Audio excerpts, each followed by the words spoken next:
state of Missouri. All right, St. Louis and I are here today for a timely and important hearing. Mr. Dodaro, it's a pleasure to see you again, and hello to all the GAO staff. Last Congress, we discussed the federal government's obligation to clean up areas where federal activities, including nuclear weapons production, have contaminated the environment. The Department of Energy knew that Coldwater Creek in North St. Louis County was dangerously contaminated in the 1960s, yet it has taken over 60 years to address this crisis. The federal government now faces $626 billion in liabilities for these cleanup responsibilities. For decades, radioactive materials from the first atomic bomb were allowed to seep deadly contamination into Coldwater Creek in my district. Toxic chemicals like radium and uranium continue to threaten the safety and well-being of my constituents and my loved ones in St. Louis. As a result, tens of thousands of people in my community have confirmed or suspected exposure to radioactive waste. That means lung cancer, bone cancer, leukemia, breast cancer, skin cancer, and that's just to name a few of the tragic impacts. Far beyond the monetary cost, I know the human toll that this high-risk area takes because I've lived it and my constituents continue to live it every single day. We're not talking about a distant problem. I am in this room. I lived by the creek for a number of years. Even when I moved a few minutes away, the fully finished basement of my new townhouse would flood with potentially radioactive water. My son's room was in that basement. Our children are not safe living near the graveyard of an atomic bomb factory.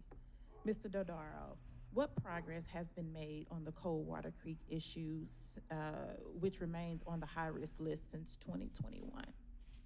Ask Mr. Gaffigan, our expert, to respond, please. Thank you for the question, Congresswoman. And we discussed this 2 years ago. We did. We did. And at your request, we've been looking at this issue. Coldwater Creek is one of 20 FUSRAP sites, which were the commercial side of the Manhattan Project that have left a legacy of waste, not only in your state, but 7 other states. So we are currently undergoing a review of the Corps. The Army Corps is charged with the cleanup of these 20 sites. And we're looking at Coldwater Creek and all the sites and all these communities and assessing where they are and assessing the environmental liabilities, where the risks are. Are they following leading practices for doing the cleanup? And what is the engagement with the community, the communication and sharing with the folks of what's going on? So we're looking at all those issues, and we visited Coldwater Creek in November of 2022, talked to the residents there and the cleanup officials, and we expect to report to you in August of 23 on the status of that project as well as the others. Thank you. Thank you for all of that info. All right. And we know, as we know, some progress has been made. Much more still needs to be done just across the board.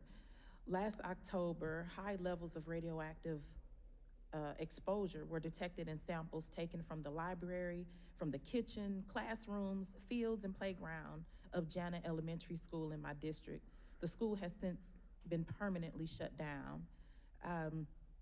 Mr. Dodaro, or what more can the federal government do to tackle this serious issue? Or it can go to, yeah. Yeah, sure. And that's one of the things we're looking at. I know there's been several studies done just to that elementary school and what's going on. And I think that'll be encompassed in our report as well because of contamination from that site. Okay, thank you. Yesterday, I introduced the bipartisan, bicameral Justice for Jana Elementary Act to ensure that potentially radiation-exposed schools in my district are lifted up and not left behind. It will require the federal government to clean up Jana Elementary and test other properties in the school district for contamination. You know, when we think about this issue, while Republicans are working to cut funding that will undermine the federal government's ability to meet its obligations to clean contaminated areas and assist suffering communities like ours, Democrats, we are working to make sure the federal government does more and invests more robust funding to support our communities.